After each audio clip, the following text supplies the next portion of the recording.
क्या पहले वनडे में ऑस्ट्रेलिया के खिलाफ टीम इंडिया के साथ हुई बेईमानी? मैं आपको समझाता हूं टारगेट कम करने की पूरी कहानी।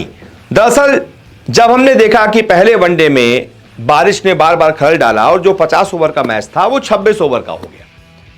पहले 35 ओवर का हुआ, फिर गिरकर 32 ओवर का हुआ, बार बार बारिश आती रही, रोकती रही मैच को, फिर कुल मिलाकर 26 ओवर का मैच हो गया। इंडिया को 26 ओवर खेलने को मिले। इंडिया ने 26 ओवर में बनाए कुल मिलाकर 136 रन। अब ऐसे में जब भी डीएलएस का सिस्टम लगता है, जो भी टीम पहले बल्लेबाजी कर रही होती है, आपने ज्यादातर देखा होगा कि जब भी बड़ा मैच छोटा किया जाता है तो जितना भी आप स्कोर बनाते हैं उसमें ऐड करके कुछ रन्स आते हैं। आमतौर पर ज्यादातर ये होता है। तो बहुत सारे कमेंट्स हमारे कमेंट्स बॉक्स में भी आ रहे थे। लोग कह रहे हैं कि यार 136 इंडिया ने बना लिए थे तो कम से कम 170 या फिर 180 का रन दिया जाना चाहिए था ऑस्ट्रेलिया को, तो मैच में थोड़ा मजा भी आता।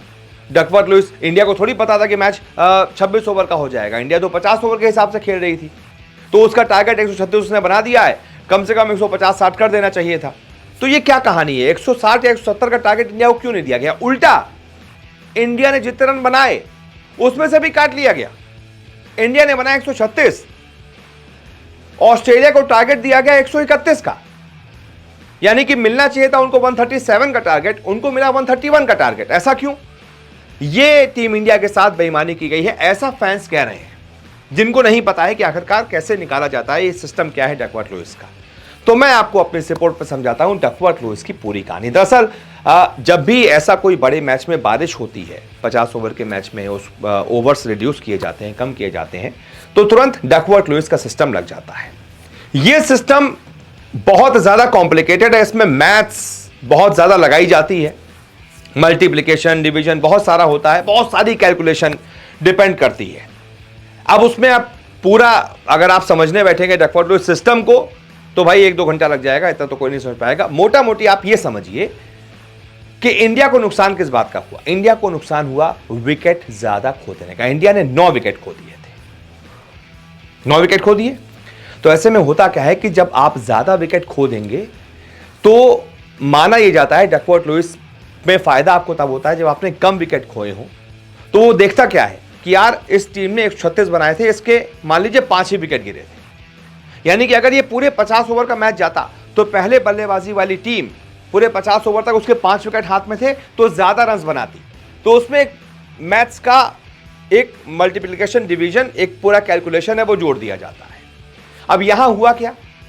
इंडिया ने गंवा दिए 9 विकेट, कुछ बचा ही नहीं था। तो एक फॉर्मूला लगाया जाता है जिसकी वजह से इंडिया को हो गया नुकसान।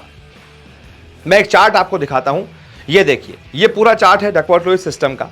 इसमें आप देख पा रहे होंगे कैसे पूरा ओवर्स अवेलेबल, विकेट्स अवेलेबल, ये पूरा दिखा रहा है। अब इसमें आप एक एक पे जाएंगे ना तो बहुत ज्यादा आप कंफ्यूज हो जाएंगे। मैं आपको सिंपल समझाता हूं।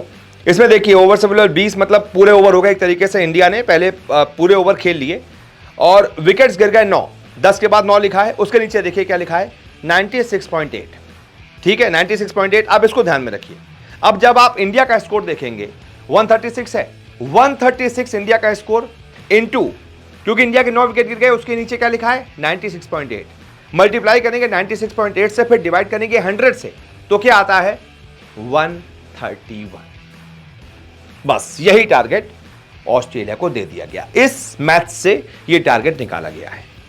अब इसमें आप और देख लीजिए। अब इसमें अगर इंडिया के 5 विकेट गिरे होते, मान लीजिए इंडिया के 5 विकेट गिरे होते, तो इसमें 5 विकेट के नीचे देखिए ऊपर लिखा है ना 5, 10, 9, 8, 7, 5, 5 के नीचे क्या लिखा है 68.2। फिर क्या होता? इंडिया का स्कोर था 136, उसको मल्टीप्लाई किया जाता 68.2 से, जो 5 के नीचे लिखा है, उसके बाद उसको डिवाइड किया जाता 100 से, फिर उसमें लगभग फिर 170-180 का टारगेट ऑस्ट्रेलिया को दे दिया जाता। ये एक तरीके से पूरा कैलकुलेशन है और इसी कैलकुलेशन से निकाला जाता है हर बार डकवर्थ लुईस का पूरा सिस्टम। तो ऐसे में इंडिया के पास, इसीलिए कहा जाता है, सिंपल सी बात है, इसीलिए कहा जाता है कि जब भी डकवर्थ लुईस वाली चीज़ें आए तो पहली बल्लेबाजी वाली टीम के पास जितने ज़्यादा विकेट हाथ में होंगे उतना ज़्यादा उससे कैलकुलेशन में फ़ायदा मिलेगा। इसलिए कहा जाता है विकेट कम खो। लेकिन इंडिया ने 9 विकेट गिरा दिए, गंवा दिए, कुछ बचा ही नहीं, खत्म, ऑस्ट्रेलिया मैच जीत गई। बहुत बहुत शुक्रिया इस रिपोर्ट को देखने के लिए। कुल मिलाकर लबोलबाब यही है कि कोई बेईमानी नहीं हुई है, टारगेट किस वजह से इंडिया का उल्टा कम कर दिया गया, ये मैंने आपको बताया है। ज्यादा विकेट खोने का इंडिया को नुकसान होगा। बहुत बहुत शुक्रिया इस रिपोर्ट को देखने के लिए।